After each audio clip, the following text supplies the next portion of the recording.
አፍሪካ ውስጥ ረጅም ዓመታትን በስልጣን ከቆዩ መሪዎች አንዱ ናቸው። ያለ ህገ መንግስት ያለ ተቀናቃኝ የፖለቲካ ፓርቲ ኤርትራን የሚመሩም ብቸኛ መሪ ናቸው። ህዝባዊ ግንባር ለዲሞክራሲና ለፍትህ ፓርቲ በኤርትራ ያለው ብቸኛው የፖለቲካ ፓርቲ መሪም ናቸው። በኤርትራ ከሳቸው ከፍ የሚል ማንም የለም። በቅንድቦቻቸው መካከል ያለው ሁለቱ መስመሮች ለዘመናት ለህዝቦቻቸው ያሳዩትን መራርነት ቁልጭ አድርጎ የሚያሳይ ነው። ወዳጅም ጠላትም ደጋፊም ነቃፊም ያላቸው የሴራ ፖለቲካን ጠላልፈው ለረጅም ዓመታት ማስኬድ የቻሉ በጥልፍልፍ ውስጥ ራሳቸውንም የህዝባቸውና የሀገራቸውን ነባራዊ ሁኔታ ያወሳሰቡ የስልጣን ጥም ማንንም ከመሰዋት ወደ ኋላ የማያስብላቸው ለ34 ዓመታት የታወቀ በጀት እንኳን የሌላትን ኤርትራን የመሩ ሰው ናቸው። ቁመተ ሎጋው መልከ ቀናው ዝነጣ ብዙም የማያማልላቸው አዛውንቱ የኤርትራ መሪ ኢሳያስ አፈወርቂ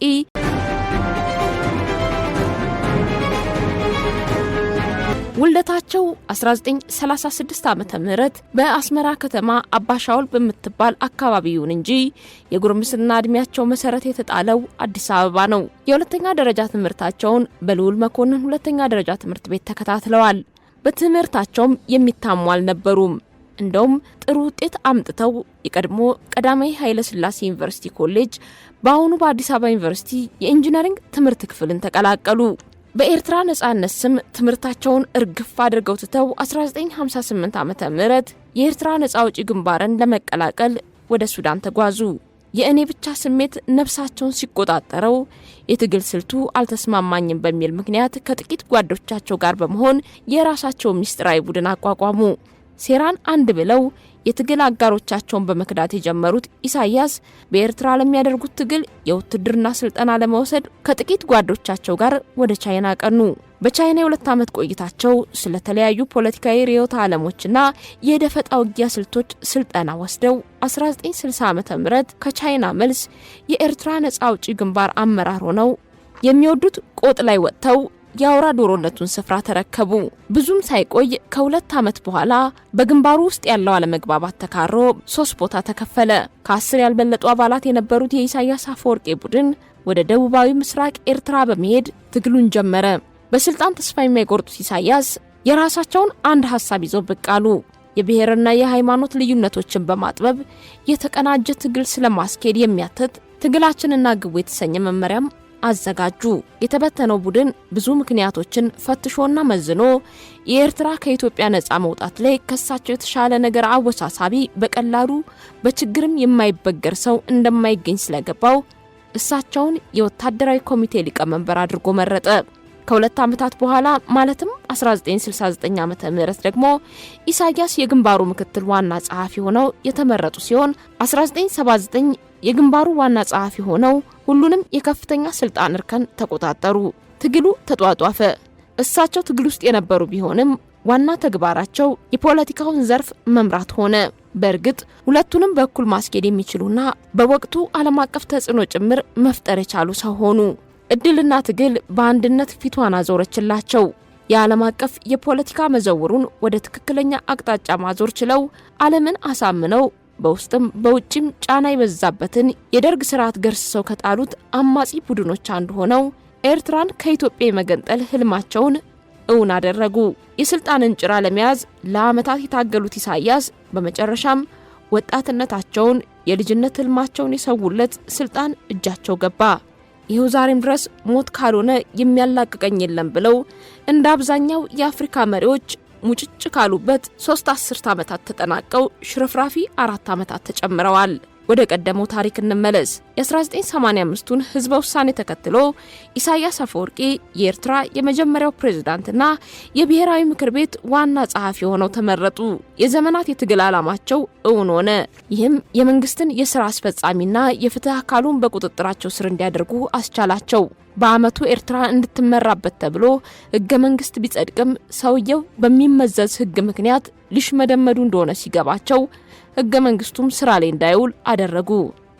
ህግ አስፈጻሚው፣ ወታደራዊው እንዲሁም የህግ አውጪው ስልጣን በእርሳቸው ቁጥጥር ስር ይገኛል።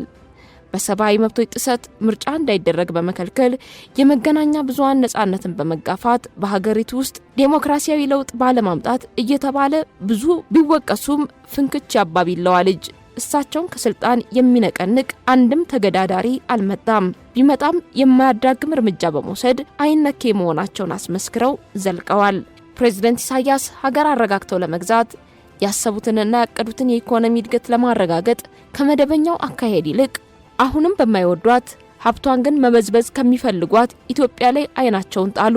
የብር ኖት መቀየርን ተከትሎ ነገሮችን መቋቋም ተሳናቸው።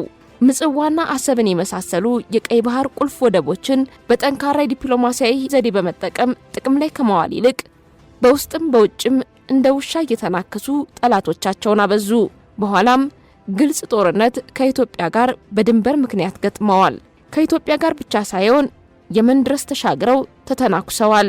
በኤርትራ ለተወሰኑ ዓመታት ብቻ ተብሎ የተጀመረው ሀገራዊ አገልግሎት ብዙ ትችት እየተሰነዘረበት ዛሬም ድረስ የኤርትራ ወጣቶችን ያሳትፋል።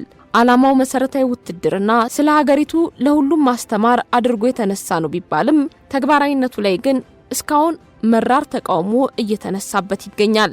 ህገ መንግስታዊነት፣ ፖለቲካዊ ብዝሃነት፣ ነፃና ገለልተኛ ምርጫ የሀገሪቱን እውነታ ከግንዛቤ ያስገብተው ከተተገበሩ ኢኮኖሚያዊ ብልጽግና ለማረጋገጥ ምርጥ ተቋማዊ መሳሪያዎች ናቸው ሲሉ ቢደመጥም ሁሉም በኤርትራ የውሃ ሽታ ሆነው ቀርተዋል። ስለ እርሳቸው ሲነሳ ሁሌም ሽሙጥ የሚመስል ንግግር አለ።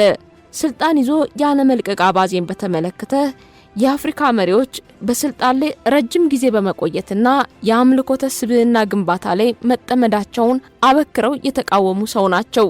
በተቃራኒው እሳቸው ስለ ስልጣን ያላቸው አቋም ሌሎች በኤርትራ ምድር እንዳያስቡት ጭምር ሰቀቀን የፈጠረ ሆኖ 34 ዓመት ተጉዟል። በሀገሪቱ ያሉ ገደቦችና የተባባሱ ቁጥጥሮች ኤርትራውያን ወደ ሌሎች ሀገራት እንዲሰደዱ በተለይም ወጣቱ ያልተገባ ተግባር ላይ የሚገኝ ተብሎ እንዲፈረጅ ያደረገው የእርሳቸው የአመራር ጥበብ ማነስ ነው።